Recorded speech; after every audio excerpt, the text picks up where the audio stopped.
भोजन पचेगा तो क्या होगा और भोजन सड़ेगा तो क्या होगा। मैं सड़ने वाले हिस्से की बात कर लेता हूं। वो कहते हैं कि भोजन अगर सड़ना शुरू हुआ तो सबसे पहले गैस बनेगी, वायु बनेगी, वायु और ये वायु आपकी जिंदगी हराम कर देगी। लेकिन आज के जो सूत्र हैं वो जिंदगी का फंक्शनल हिस्सा है। आप जानते हैं कि कोई भी सिद्धांत होता है, उसका एक हाइपोथेसिस होता है और उसका एक फंक्शनल पार्ट होता है। तो आज से जो शुरू हो रहा है वो फंक्शनल पार्ट है। इस फंक्शनल पार्ट में सबसे पहला सूत्र भागवत जी का। वाग्भट जी के लिए उनके 7000 सूत्र सभी महत्व के हैं, सभी महत्व के। उन 7000 में से मैंने कुछ चुनकर निकाले हैं जो मुझे लगता है 2007 के हिसाब से बहुत महत्व के हैं। हो सकता है 7000 साल पहले कोई सूत्र बहुत महत्व के हों और अब 2007 में हमारी जीवन शैली के हिसाब से वो उतने महत्व के ना हो, क्योंकि भागवत जी ने जिस जीवन शैली में रहते हुए वो सूत्र लिखे हैं वो ऋषि मुनियों की जीवन शैली है। आपकी जीवन शैली और ऋषि मुनियों की जीवन शैली में थोड़ा अंतर है। तो आपकी जीवन शैली के हिसाब से मैंने जो सूत्र निकाले और जिनको मैं महत्व का क्रम देता हूं, उसमें सबसे पहला सूत्र, संस्कृत में वो कहते हैं कि पेट जिंदगी भर आपका अच्छा रहे, दुरुस्त रहे। इसका मतलब ये है कि आप जो कुछ भी खा रहे हैं उसका ठीक से आप पाचन करते रहें। वो कई बार ये लिखते हैं अपने सूत्रों में कि खाना महत्व का नहीं है, खाने को पचाना महत्व का है। आपने खाने को खाया ये इतना महत्व नहीं है, जिसको आपने खाया उसको पचाया ये ज्यादा महत्व का है। क्योंकि भोजन पचेगा तो रस बनेगा, उसी रस में से मांस, मज्जा, रक्त, मल, मूत्र, वीर्य, मेद ये सब बनेगा, अस्थियां बनेंगी और वही आपके शरीर के लिए आगे जीवन में काम आएंगी। तो खाया वो महत्व का, उससे भी ज्यादा महत्व का खाया हुआ पचाया। तो वो कहते हैं कि पेट हमेशा दुरुस्त रहे, माने पाचन क्रिया आपकी हमेशा अच्छे से चलती रहे। इसके लिए पहला सूत्र उन्होंने लिखा, भोजनान्ते विषम वारी। ये पहला सूत्र मेरे हिसाब से, उनके हिसाब से नहीं, मेरे हिसाब से पहला सूत्र, भोजनान्ते विषम वारी।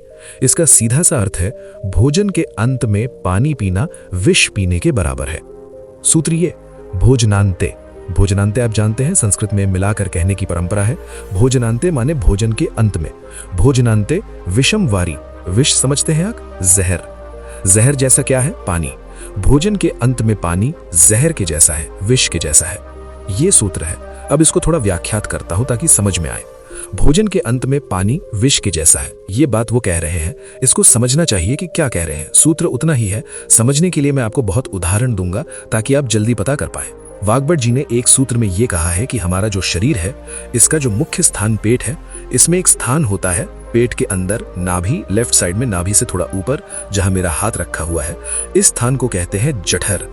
संस्कृत में कहते हैं जठर, हिंदी में कहते हैं आमाशय।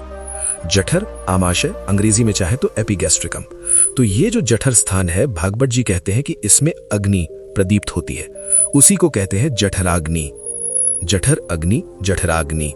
तो वो कहते हैं कि जो आपका जठर स्थान है, इसमें अग्नि प्रदीप्त होती है और भोजन जो कुछ भी आप करते हैं वो पहले जठर में ही जाता है, आमाशय में इकट्ठा होता है, वहां अग्नि प्रदीप्त होती है, वो अग्नि भोजन का पाचन करती है।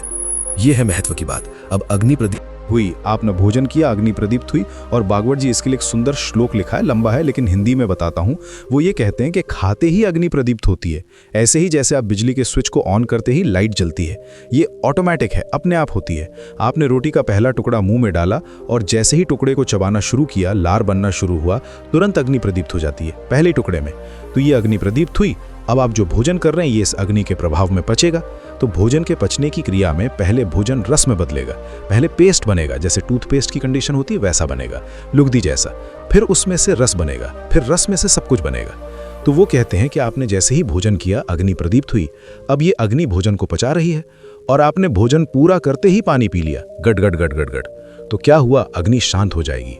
आपके रसोई गैस में चूल्हा जल रहा है गैस का, और जलते हुए चूल्हे पर पानी फेंकिए तो बुझ जाएगा। अग्नि का पानी से मेल नहीं है, दुश्मनी है। तो आपके पेट में खाना खाते ही अग्नि जल रही है। अब आपने पीछे से गिलास 2 गिलास पानी पी लिया। कोई लोग तो लोटा भर के पी लेते हैं, कई लोग तो भोजन से ज्यादा पानी पी लेते हैं। तो ये जो पानी गया, इसने अग्नि को शांत कर दिया। अब अग्नि शांत हो गई तो फिर भागवत जी कहते हैं भोजन पचेगा नहीं, वो सड़ेगा। अब उन्होंने 20 सूत्र लिखे हैं कि भोजन पचेगा तो क्या होगा और भोजन सड़ेगा तो क्या होगा। मैं सड़ने वाले हिस्से की बात कर लेता हूँ। वो कहते हैं कि भोजन अगर सड़ना शुरू हुआ तो सबसे पहले गैस बनेगी, वायु बनेगी, वायु। और ये वायु आपकी जिंदगी हराम कर देगी। और ये वायु की तीव्रता जब बढ़ेगी तो गले में जलन होगी, छाती में जलन होगी, पेट में जलन होगी। फिर और ज़्यादा तीव्र अगर ये हो गई वायु तो ये शरीर में जाएगी, घूमेगी, क्योंकि वायु को पकड़ना मुश्किल है, जहाँ स्थान मिलता है वहीं जाती है। तो ये वायु पूरे शरीर में घूमेगी तो सिर घूमेगा, आपको चक्कर आएंगे, सिर में दर्द होगा, पीठ में भी दर्द हो सकता है, हृदय स्थान पर भयंकर दर्द हो सकता है। कई बार तो इतना दर्द होता है कि आपको लगेगा कि हार्ट अटैक आ गया, लेकिन वो वायु का दर्द है, हार्ट अटैक नहीं। और ये जो वायु बनी भोजन के सड़ने से, इसी वायु में से बागभट्ट जी ने सूची बनाई है कि 103 रोग पैदा होंगे। 103। सबसे पहला रोग है उसमें एसिडिटी, हाइपर एसिडिटी। ज़्यादा दिन अगर आपने ये चक्कर चलाया पानी पीने का तो अल्सर, पेप्टिक अल्सर। और ज़्यादा दिन चक्कर चलाया तो बवासीर, मोड़व्याध, भगंदर, ये सब रोगों की सूची है। और अंत का एक रोग है कैंसर, कर्क रोग। 103 नंबर पर उन्होंने लिखा है कर्क रोग, माने एसिडिटी से शुरू होकर आप कैंसर तक की यात्रा कर सकते हैं। तो वो ये कह रहे हैं कि जिस काम से वायु पैदा हो और वो वायु आपके सड़े हुए भोजन में से निकले, और बाद में बागभट्ट जी कहते हैं, वो भी बता देता हूँ, वो दूर का सूत्र है लेकिन यहीं पर ले आता हूँ उसको, कि आपका जो भोजन सड़ेगा, इसको ध्यान से सुनिएगा, तभी भोजन में से, बागभट्ट जी के शब्द दूसरे हैं, मैं आज के शब्द इस्तेमाल कर रहा हूँ, तभी कोलेस्ट्रॉल बनेगा। सड़े हुए भोजन का ही बाय प्रोडक्ट है कोलेस्ट्रॉल। अगर भोजन का पाचन हुआ तो कोलेस्ट्रॉल शून्य रहता है, वो कोलेस्ट्रॉल जो आपको हानि पहुंचाता है। आप जानते हो शरीर में दो तरह का कोलेस्ट्रॉल है, एक गुड और एक बैड। अच्छा कोलेस्ट्रॉल माने HDL, हाई डेंसिटी लिपोप्रोटीन। खराब कोलेस्ट्रॉल माने LDL और उसका छोटा भाई BLDL, very low density lipoprotein. तो बागभट्ट जी कहते हैं कि ये जो खराब कोलेस्ट्रॉल है वो रक्त में तभी आता है जब भोजन पेट में सड़ता है। इसका माने जिनको कोलेस्ट्रॉल बढ़ रहा है या बढ़ा हुआ है, वो ध्यान दें, उनको भोजन पच नहीं रहा, उनका भोजन सड़ रहा है। तो कोलेस्ट्रॉल बढ़ेगा तो हार्ट अटैक भी आएगा, कोलेस्ट्रॉल बढ़ेगा तो घुटने भी जड़ हो जाएंगे, सारी संधियां आपकी एकदम कड़क हो जाएंगी, आपको चलना फिरना मुश्किल हो जाएगा, 10 कदम चलना मुश्किल हो जाएगा। तो वो ये कहते हैं कि जब 103 बीमारियां एक छोटी गलती से आती हों तो वो गलती कभी करना नहीं, माने भोजन के बाद कभी पानी पीना नहीं। और ये तो चीज़ें हैं इसी क्रम में कि किसके साथ क्या खाएं, किसके साथ क्या नहीं खाएं। घर में कभी भी आप कोई ऐसी चीज़ बनाएं जो तासीर में गर्म है, उसके साथ ठंडी चीज़ कोई ना हो। जैसे आजकल मैंने देखा है, हम गरम गरम खाना खा के आइसक्रीम ज़रूर खाते हैं, अपना सत्यानाश करते हैं। और ये सत्यानाश कैसे होता है? कोई आपको शादी में बुलाता है इन्विटेशन देके कि आइए और हमारे यहाँ गरम डिनर खा के आइसक्रीम खा के मर के जाइए, और एक नहीं खाइए, डबल खाइए। और मैंने तो पंजाब में ऐसे भी महान महान लोग देखे हैं कि आइसक्रीम में गरम रसगुल्ला डाल के खाओ। महामूर्ख लोग, पता नहीं कहाँ से आए। गरम गरम रसगुल्ला एकदम ठंडे आइसक्रीम में डाल के खाइए। फिर पूछो भाई क्या कर रहे हो? तो कहते टेस्ट है। जिस शरीर का देखना है कि मैं ये नहीं कि टेस्ट कर, तो आप कहीं भी डिनर में जाइए, मैं ये नहीं कहता डिनर में मज़ा ज़रूर जाइए, लेकिन ध्यान रखिए कि अगर डिनर गरम गरम आपने खा लिया है तो ठंडी आइसक्रीम मत खाइए। और कई लोग पंजाब में ऐसे याद ही नहीं रखते, अभी चाय पी अभी आइसक्रीम खा ली। हम उनको बिल्कुल 1 मिनट नहीं लगता, चाय पी के निकले कहीं आइसक्रीम खा के आ गए, आइसक्रीम खा के आ गए, इधर चाय पी ली या इधर कॉफ़ी पी ली। तो चाय और कॉफ़ी दोनों गर्म है और आइसक्रीम बहुत ठंडी है, इनका कॉम्बिनेशन नहीं है। बहुत तकलीफ होती है शरीर को। कितने देर बाद खाओ? खाने दो 1 घंटा कम से कम। गर्म चीज़ खाने के 1 घंटे के बाद ठंडी चीज़, या ठंडी चीज़ खाने के 1 घंटे के बाद गर्म चीज़। और वैसे मैंने कल आपको सूत्र बताया था, ठंडा कुछ खाना ही नहीं है, क्योंकि आइसक्रीम तो 10 डिग्री से कम की है, वो शरीर को तकलीफ ही देने वाली है। तो आप बोलेंगे फिर आइसक्रीम को कैसे खाएं? गर्म करके खाइए।